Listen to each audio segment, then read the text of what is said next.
Time to ask New York Republican Congressman Tom Reed whether he does.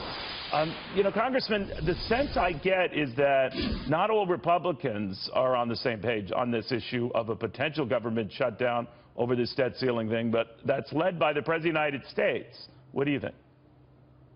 No, I think we are obviously going to have to take care of the debt ceiling and keep the government running. And, Neil, what I really do believe is happening is you're going to see the rise of the governing members of Congress in the House and Senate on both sides of the aisle that are willing to shed the shirtskins game that has brought us to gridlock and say enough is enough. Let's work for the American people because that's who hired us. That's who we work for.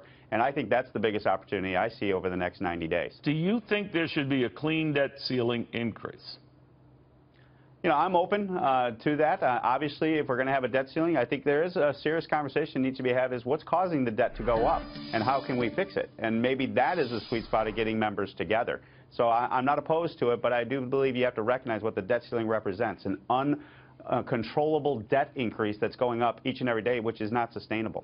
All right, but it seems odd then that the push to raise the debt ceiling is built on still more spending. I can understand to addressing past spending ills and of which the debt ceiling is based, but the president might be adding to that by wanting to build a wall or more funding for veteran affairs, which might be very noble goals, but that's not the issue here. More spending is. So isn't he and others advocating this same approach complicating matters, especially when in the president's case, sir, he's doing it against the better advice of his Treasury Secretary and others? I agree with that. That's fair criticism. I mean, when you're talking about the debt ceiling, we should talk about reforms like on the budget side, on the financial side of the equation. And I think that's really where we're going to come down because everyone recognizes the national debt is becoming a crisis that's not sustainable. And so if you're going to use the debt ceiling as something to negotiate with, why don't we tie it to something that's going to fix the problem of the national debt? To me, that's where governing members come in. That's where members who want to do the work of the American people, because at the end of the day, if the debt crisis hits, who suffers? The American people. And if we always remember that, then I think the agenda comes very clear and we see a path to the finish line with those members that are willing to vote and govern. I know, Congressman, you are in the House and a very prominent member there, so I'm asking you to talk on things that really involve a little bit of a back and forth between the Senate leader and the president. And that agita, that's an Italian expression, sir, continues between the two.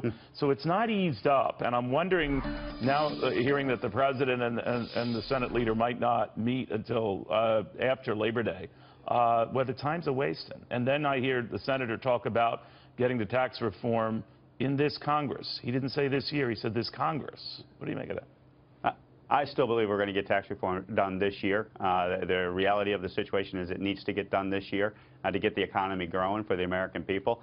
And the relationship with Mitch McConnell and the president, at the end of the day, they share a common bond in the agenda they want to achieve for the American people. And tax reform is the #1 priority. And so I think that's going to overcome any differences the two people have because they're professionals. They're representing the American people, and they want to get to the common goal of tax reform for everyone. Do you think the president should be effectively trashing a guy on his own side?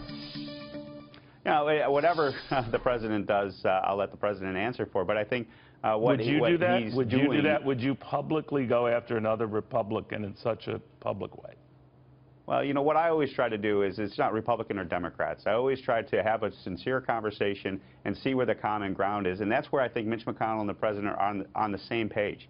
They want to do tax reform. They want to do tax cuts for the American people. And that's going to bring them together, regardless of any difference that may be played out in the press. Why don't they stop sniping at each other? Well, I understand that, and obviously, whenever I have 11 older brothers and sisters, Neil, as you know, and I will tell you, within the family, we have some very awkward conversations at times. But at the end of the day, because we have a common bond and a common goal of advancing our family interests, that brings us together and allows us to function. I hear it. I come from an Italian family. We do the same thing. But some relatives just disappear. I don't know what happens. All right, Congressman, great to see you again. Thank you very, very much. Great. Thank you so much, Neil. All right.